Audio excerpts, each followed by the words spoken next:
Hello and welcome to The Focus Weekly. My name is Farai Mwakutuya. The government of Zimbabwe has laid out a national broadband plan.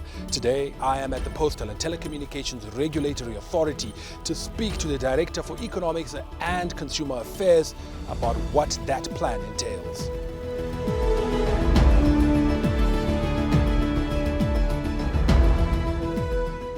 This is Hilda Mutseyekwa. Great to have you on the program, and thank you for joining us. Let us begin by looking at the broadband plan, the National Broadband Plan. What does it seek to achieve? Thank you, Farai, for the opportunity to clarify or to inform the nation on what the National Broadband Plan is all about.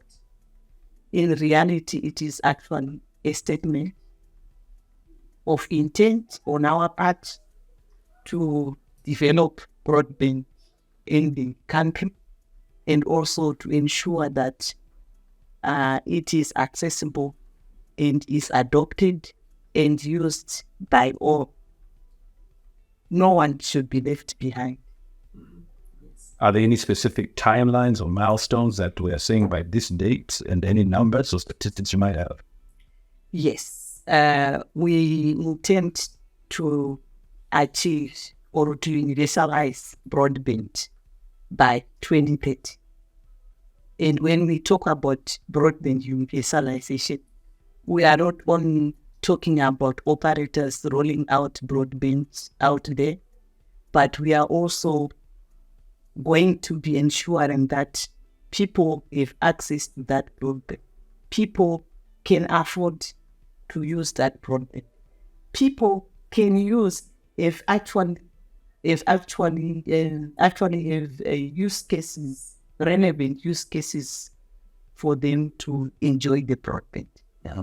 And when I talk about relevance, I mean we need content which is in the right language, which is relevant, which is useful, which is interesting. Mm-hmm. Now, just for the uninitiated and to make sure that everyone is not left behind, as you quite rightly say, when we say broadband, what is it that we actually mean, and why is it so important? When we talk of broadband, we are talking about internet, which is of very high speed.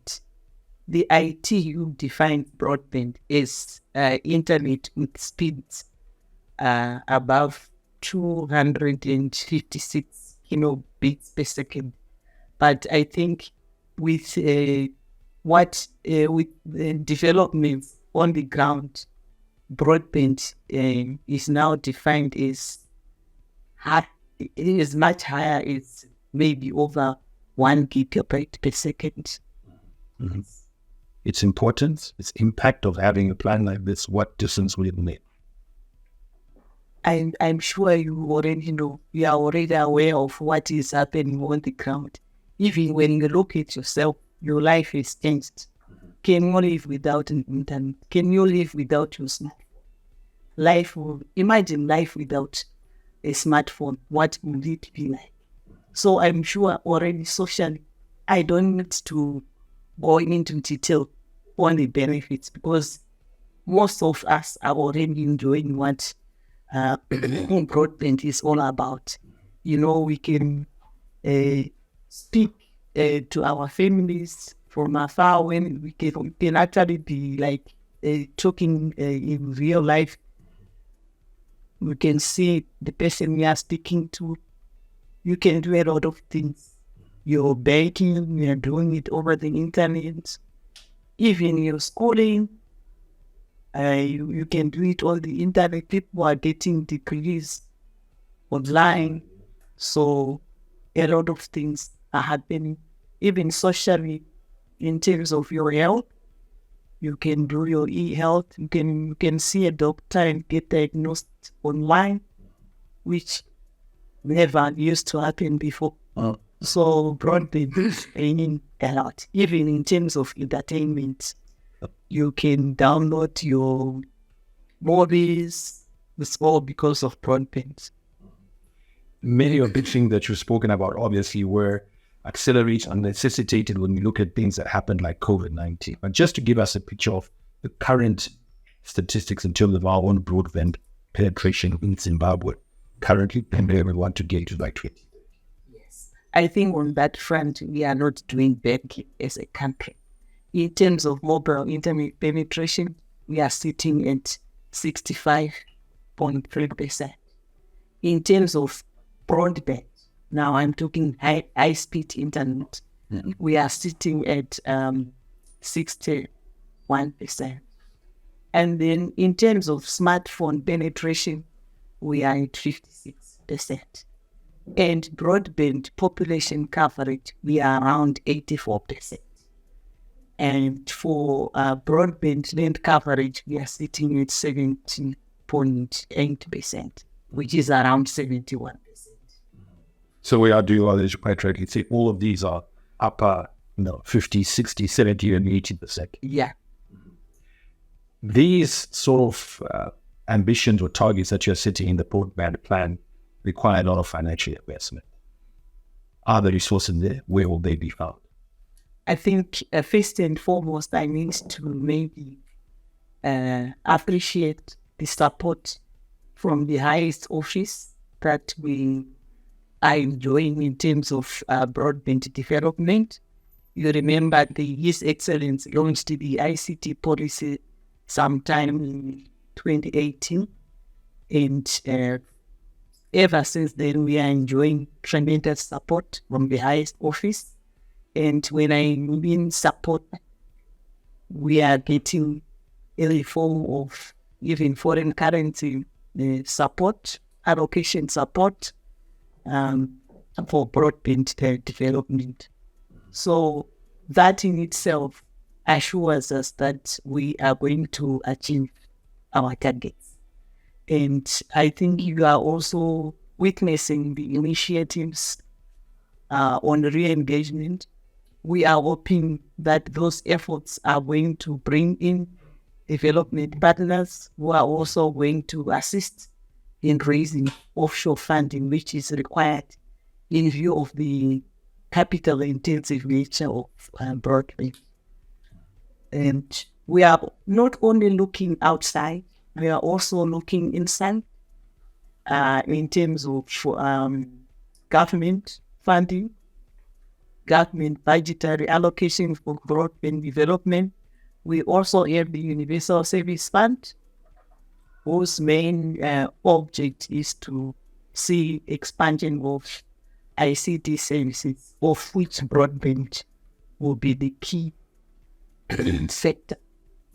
We are also looking at our operators To come. coming in using their retained income and also debt, their ability to get debt from outside offshore funding, and also some arrangements with equipment suppliers. So I think we've got The whole cocktail of areas. yes, That's good. Yeah, yes. Let's take a short break. I'll stop you here, but we'll come back and continue this discussion. It is the Focus Weekly. My name is Farai Mwakutuya. Today, talking about the National Broadband Plan. We'll be back shortly.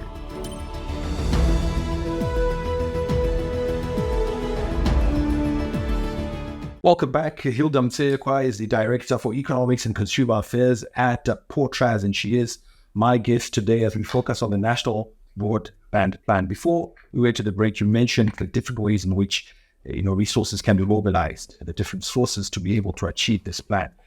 The last point, you're obviously talking about the private players, the players that are operating in the sector as we speak. Some of the things that they talk about are issues to do with multi-currency regime, exchange rate discrepancies, things like that. Given that prevailing environment, again, given those dynamics, how realistic is it that they can mobilize its funds? And in a way, what way can you assist it? Yeah, yes. We are very optimistic that things are not going to remain in dire straits as they are. We are hoping that by 2030, I'm sure you can see a lot of initiatives to raise foreign currency going down from the agricultural sector, mining sector, all over, everyone is trying to earn foreign currency, and we are hoping that those efforts are going to bear fruit and ease the foreign currency problem. Mm-hmm. So we are with that optimism, and also the support that we have from government, that the sector, or the recognition that the sector is receiving as a key enabler for economic development. We are seeing, or we are hoping that government is going to prioritize even foreign currency allocations for our sector players, so that they can deploy broadband and also upgrade their networks. Let's talk about, again, the relationship, I suppose, between you as a regulator and those players. Some of the players have said, maybe let's have less regulation, particularly from a pricing point of view. I'd like to hear your views on that in terms of your thoughts on the regulatory environment, number one, but also the tariffs that are charged in this country. It depends on who is complaining. Even some operators, smaller operators, I'm sure would want us to protect them. Okay. But for as long as we believe that the competition prevailing in the various market for services is not effective enough, we see no reason to stop regulating tariffs. Tariff regulation is good for both operators and even for consumers. Something called market failure. Yes. I think our market is not yet effective enough, being visible, and is not strong enough to produce the results that we want in terms of even sector development and even consumer protection. So because of that, we will continue to regulate tariffs. And by the way, when we regulate tariffs, we use the cost-based principle, which we believe is the most objective criteria to ensure operator viability and also a service affordability for the consumers. So we don't see anything wrong about that. When we look at other markets that are comparable to us, is this a similar arrangement that is there? Not really. It depends by country. Some countries with effective competition only regulate wholesale tariffs. But we in Zimbabwe, because of our economic environment, and also because we don't have effective competition, we still regulate both wholesale and retail tariffs in the interest of ensuring operator viability and also ensuring service affordability for the consumers. Indeed. Now, the broadband plan, as you quite rightly say, we've spoken quite a bit about infrastructure that will be required, expanding services. Earlier, you also spoke about the need for the services to then be affordable, because you have this infrastructure, but people can't afford it, particularly in those remote or rural communities. Is there a plan to ensure that maybe gadgets are subsidized, for instance, so that once these services are available, people can actually make use of it? Well, I think you've seen our minister and Dr. Jennifer Mutseyekwa going around the country, commissioning computer labs, also providing computers to rural cells. And those are some of the efforts that we are doing with the support of government in terms of foreign currency allocation. And so far, we've equipped more than 1,000 schools with computer labs. So I think on that one, we are doing a lot on that front. Indeed. Another short break now, and we'll come back and conclude the discussion. Hilda Mutseyekwa is the Director for Economics and Consumer Affairs. Today we're talking about broadband and a national plan to achieve universality by 2030.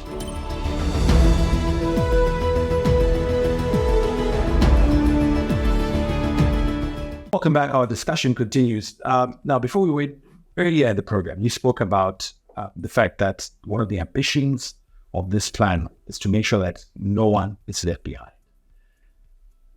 We've seen, not just in Zimbabwe, but I think globally, where network operators generally go into areas where the economic cases, to use modern day parlance, as young people say, bahasha. So everyone wants to be in the big cities and will set up infrastructure there. What will happen to those who come from marginalized areas, from rural communities, if all the players are investing their money where they'll see it? That's a very good question, Farai. As you might be aware, we've got this universal service fund, whose main object is to fund the development of infrastructure in remote areas, especially in the marginalized areas, where operators fear to invest, or where the return per dollar invested is not very attractive.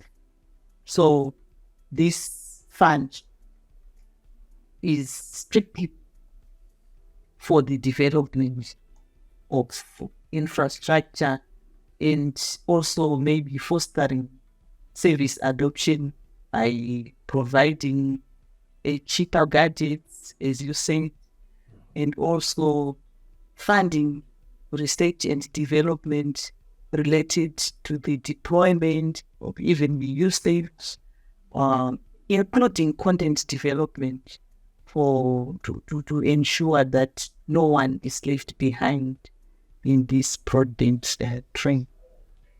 Another thing you also spoke about and you just mentioned is also content, making sure that the content is there and is relevant. I think that's one of the terms that you use. So we deploy all these gadgets, we deploy this infrastructure. What is then also being done to educate and create awareness that, there's this, massive source of information, but this is how you use it best. Consumer protection, so that people don't fall prey to some of the things that we see that happen online. So the ability of students in these 1,000 schools to maximize this whole internet and the resources that they now have, but also to protect them. Yes, that is also a very good question, Farai. I'm sure you've seen us as POTRAZ going around the country, conducting consumer education and awareness campaigns. And since last year, we've been doing this in collaboration with other key stakeholders, like the Reserve Bank of Zimbabwe, the police, in particular the CID section responsible for commercial crime or cybersecurity, and also other stakeholders like the Consumer Council in Zimbabwe. We've been going around the country educating the masses on the various issues in terms of cybersecurity, what broadband can do, the benefits of using broadband, mobile financial services, everything. But we can think of all the day-to-day use of broadband. We do have content to educate the users of broadband or ICTs. As you quite rightly said, there is also need for content. So that's also an opportunity for business people, for young people to create and generate this content, generating revenue. So there is an entire industry that can follow, or that downstream effects from this whole program back. Yes, indeed. But the content has to be relevant and appropriate to the audience that it addresses. Okay. Very lastly, it would be amiss for me not to ask you about this because I know POTRAZ is very invested in girls and the girl child and making sure that they're not left behind. And I think every year we see women in ICT. I think I've certainly seen those programs. This is clearly very important to you. Why and what strides have been made? If you're able to just tell us briefly what progress has been made in that regard. in general, I think the whole world is good. Is sport for women. It's a worldwide trend. I think women have been marginalized for a long time. They were just being kept in the homes as home keepers. So I think the world is realizing that women have potential and they can do much more than what men expect of them. So, and this affirmative action in support of women. I think POTRAZ, we have done several initiatives to promote the participation of women in the digital space. And this is why every year we commemorate girls in ICT. And as POTRAZ, we also encourage women to join POTRAZ is part of the regulators. And we also encourage girls to participate or to take up science subject, STEM, and which is part of why, or the object of why we celebrate girls in ICT. And if you can see, we celebrate it religiously every month. Indeed.